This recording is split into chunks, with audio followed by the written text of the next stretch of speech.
kiainya subhanallah Islam benar lo gitu kan, coba. Wow ya, jadi nggak sendirian kita itu, ada kiai, dokter, maka mengatakan ilmu tasawuf lebih utama dari ilmu fikih itu ya, atau mengatakan ilmu fikih lebih utama dari tasawuf itu ya, menurut saya itu sudah teori lama, dan itu tidak benar secara keilmuan lama juga mestinya itu, ilmu lama yang salah.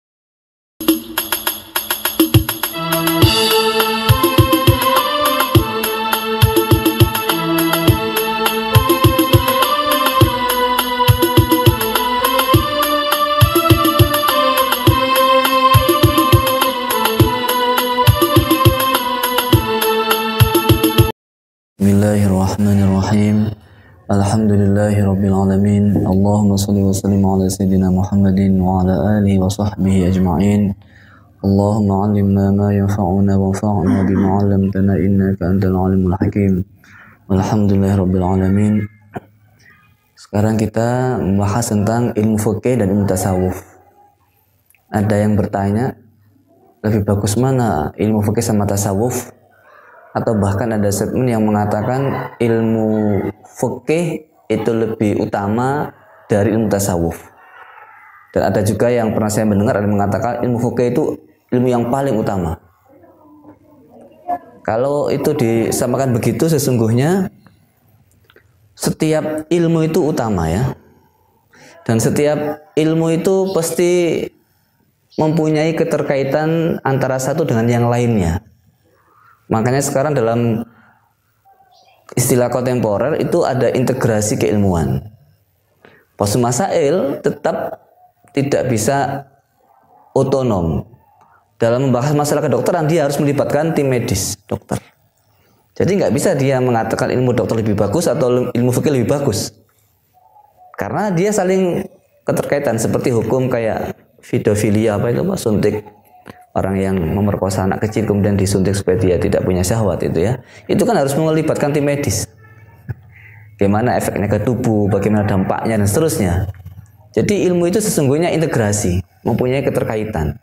Maka kalau ulama klasik dulu mempunyai paradigma ilmu akhirat, ilmu dunia. Ilmu umum, ilmu agama. Tapi dalam dunia kontemporer itu sudah dianggap tidak relevan. Karena semua ilmu itu ilmunya Allah. Dalam Al-Quran juga ada ilmu biologi, ada ilmu fisika, ilmu astronomi, dan seterusnya. Jadi ilmu itu min Allah. Kalau kita hanya ilmu agama saja dikatakan terbaik, kalau kiainya sakit gimana? Bagaimana operasinya? Kalau mau dokter dikatakan terbaik, bagaimana kalau mengobati hati kalau nggak ke kiai? Nah, jadi sebenarnya ilmu itu nggak ada yang paling mulia. Semua ilmu itu utama dan saling berkaitan. Lalu kemudian yang jadi masalah, bukan masalah ya, yang kemudian menjadi pembahasan adalah thalabul ilmi fardhatun. Nah, thalabul fardhatun itu menjadi semua wajib. Apakah semua ilmu yang dikaji? Nah, dalam kitab ilmu ta'arif disebutkan ilmu yang wajib dicari adalah ilmu hal. Ilmu tentang keadaan yang dialami. Jadi kalau dia dokter harus mempelajari ilmu kedokteran. Jangan sampai kiai nggak pernah ilmu suntik, bismillah tawakkaltu ala Allah. Nah ini nggak boleh, ya toh? Nggak boleh. Jadi harus masing-masing itu punya halnya. Kiai juga begitu, mentang-mentang dia doanya mustajab, mau jadi petani nggak pakai belajar, harus pokoknya sekali cangkul tanam pakai doa lalu ditiup fufu pakai air asma, ya nggak bisa. Semua itu ada cara dan jalurnya, gitu. Paham ya? Jadi sesungguhnya ilmu itu tidak ada dikotomi keilmuan, tidak ada. Ilmu dunia, ilmu akhirat itu tidak ada mestinya. Semua ilmu min Allah dan semua itu butuh. Haji pakai pesawat, itu pakai ilmu apa itu? Ilmu insinyur apa, ilmu apa? Ilmu teknologi ya. Nah kalau kiai misalkan nggak belajar ilmu teknologi, hanya belajar Quran saja, mau ke Mekah butuh waktu 6 bulan berangkat saja, belum perginya 1 tahun meninggalkan istrinya. Kalau dia punya pengajian taklim, dia nggak meninggalkan murid-muridnya, maka dengan teknologi dia dimudahkan. Jadi sebenarnya ilmu apa itu baik, ilmu apa itu baik. Makanya innama yakhsyallaha min ibadihil ulama. Di situ ulama itu apa? Orang yang alim, bukan ulama itu ditafsiri ulama itu adalah ahli agama ya. Tapi orang yang alim. Hanya saja Kenapa orang-orang yang tidak mendalami agama itu cenderung tidak dekat dengan Allah rata-rata, atau cenderung atau banyak ya?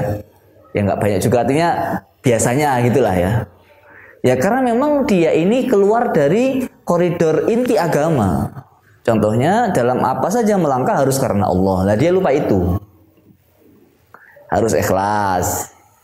Itu harus wiritan. Harus sholat sunnah misalkan, harus sholat wajib, harus jamaah, punya jamaah dalam kebaikan misalkan. Nah itu dia sama sekali meninggalkannya. Itu problem besar di situ. Sama saja halnya dengan seorang ulama yang dia ini tidak tahu dunia teknologi yang modern, maka dia juga ngawur dalam berfatwa. Contohnya ini kasus ya, internet kan sumber masalah, banyak yang masalah dari internet kan. Bahkan di Lirboyo, Asbasul Masail haram Facebookan. Padahal Habib Umar punya Facebook, Habib Jufri punya Facebook, Darul Ifta Al-Misriyah punya Facebook. Ulama-ulama punya Facebook. Apa itu diharamkan kan gitu? Maka dari itu ya ini relatif nanti. Ya mereka punya dasar alasan, tapi hasilnya haram. Dasar pokoknya haram. Ada kiai kita mau pasang internet di pondok. Kata kiainya, oh nggak boleh, haram internet itu. Banyak nggak bener itu internet. Wis titik nggak ada negosiasi. Wow. Akhirnya apa? Ya ini karena kiainya nggak ngerti internet dia. Beliau nggak ngerti internet. Nggak tahu apa itu internet. Nggak tahu apa itu YouTube kan. Taunya jelek-jelek tok sumber masalah itu internet. Ada warnet lagi kan, anak-anak muda main di warnet malam sampai subuh misalkan. Yang disalahkan warnetnya, dia nggak ngerti warnet. Akhirnya apa? Ada yang pinter, Pak Yai, kita tidak masang warnet, nggak jadi masang internet. Tapi kita ini ingin memasang alat untuk merekam pengajiannya kiai. Jadi kalau kiai ngaji nanti yang lihat, yang dengar dari luar negeri bisa, santri jenengan yang sudah boyong bisa lihat. Kita pasang wifi. Bukan internet tapi wifi kiai. Oh kalau itu nggak apa-apa, bagus kalau itu. Lah ini namanya kiai nggak ngerti kan gitu. Sama. Jadi kita ini nggak ada saling mulia mestinya. Semua ilmu baik. Cuma likullin ja'alna minkum syir'atan wa minhaja. Kalau ditafsir secara umum, semua orang itu punya kecenderungan masing-masing. Kullun muyassarun lima khuliqalah. Kamu dimudahkan Allah atas apa yang kamu diciptakan oleh Allah. Kalau kamu takdir jadi ustadz, itu disenangkan mondok, disenangkan ngaji Quran, disenangkan dengarkan ceramah. Nah, kalau kamu dengarkan udah malas, gimana mau jadi ustadz? Nggak mungkin. Paham maksudnya ya? Kalau dengarkan ceramah itu ya harus ya, jangan sampai kita tuh nggak mau ngaji meskipun jadi dokter harus dengarkan ngaji, harus menurut saya. Bahkan ada yang mengatakan 40 hari nggak ada di majelis ilmu, itu hatinya keras. Itulah masalahnya kan orang-orang yang belajar ilmu teknik, teknologi itu orientasinya biasanya itu lupa hanya dunia saja. Kerja apa, gaji berapa, akhirnya senang-senang foya-foya melepaskan dari zikir. Nah, itu jadi masalah. Andai kan dokter, orang-orang yang intelektual itu rutin menghadiri majelis taklim, majelis zikir, insya Allah dunia itu akan seimbang gitu. Dan kiainya juga mau mendengarkan beberapa kajiannya dokter gitu. Pak Kiai, sekarang ini kita harus cuci tangan karena banyak bakterinya, gitu. Survei membuktikan begini Pak Kiai. Oh masya Allah, jadi benar Islam, dalilnya ini kan gitu. Dokter ngomong ini, kiainya langsung pakai dalil. Oh dalilnya ini buktinya kan begitu. Jadi ternyata kiainya mengatakan begini misalkan, ada coba dibayangkan ketika ada majelis kiai dan dokter, contoh ya. Ketika ketika kita itu bersin, wajing ya, gitu. Tahu bersin, bukan pilek ya, ini bersin biasa. Itu kita disunahkan baca alhamdulillah. Yang mendengarkan baca yarhamukallah. Kayaknya kan begitu ceramahnya. Kita harus membaca alhamdulillah yarhamukallah. Dokternya, oh iya Pak, iya itu betul. Ternyata orang bersin itu nikmat dari Allah. Orang bersin tidak pernah ada yang melek, mesti merem pas saat bersinnya tapi. Mesti. Nanti kalau bersin ingat ngomong saya. Orang bersin tuh mesti merem, nggak mungkin melek, mesti merem pas bersin tapi. Karena apa, Rek? Kalau andaikan dia itu melek, bisa lepas itu matanya, bola matanya. Karena ketika bersin tuh ada goncangan berapa saraf di otak ini. Saking kerasnya goncangan di alam ini, di otak ini, di saraf-saraf kepala ini. Itu andaikan melek itu bisa lepas kepala bola matanya itu. Itu penelitian itu.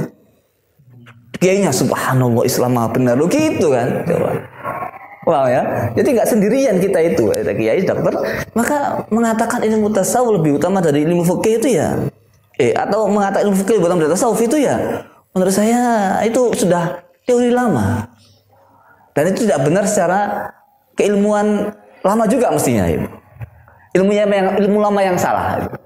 Ilmu lama yang benar itu begini. Imam Syafi'i mengatakan dalam diwannya, faqihan wa sufiyan kun laisa wahidan. Faqih mutasuffi kun laisa wahidan. Jadi dua-duanya. Ya. Fa ana wa haqqullahi ansahu. Kira-kira begitu ya. Fa ana wa haqqullahi ansahu. Dan saya ini memberikan kamu nasihat betul. Fadzalika qasin qalbuhu lam yadhuqtuqa. Orang itu kalau hanya fikih saja, hatinya keras, lam yadhuq qalbutuqa. Hatinya enggak merasakan ketakwaan. Kalau orang itu hanya tasawuf saja, wa hadza jahulun kaifa dzul jahli yasluhu. Kalau orang itu hanya tasawuf saja enggak fikih, ini orang bodoh. Bagaimana orang bodoh itu bisa jadi orang baik? Jadi bodoh itu afat kulli maftun lah bahasanya. Bodoh itu afat segala-galanya. Orang kegoda setan itu juga karena bodohnya. Oleh karena itu kita ini harus benar-benar alim dan mutasawwif. Gitu. Paham ya? Imam Maliki mengatakan apa? Man tasawwafa wa lam yatafaqqah faqad tazandaq. Tasawuf tapi enggak ada fikihnya, zindik. Wa man tafaqqaha wa lam yatasawwaf faqad tafassaq. Ahli fikih enggak punya ilmu tasawuf, dia jadi orang fasik. Fasik. Wa man jama'a bainahuma faqad tahaqqaq. Mengumpulkan dua-duanya itu mutahaqqiq. Jadi harus dua-duanya, nggak bisa tidak.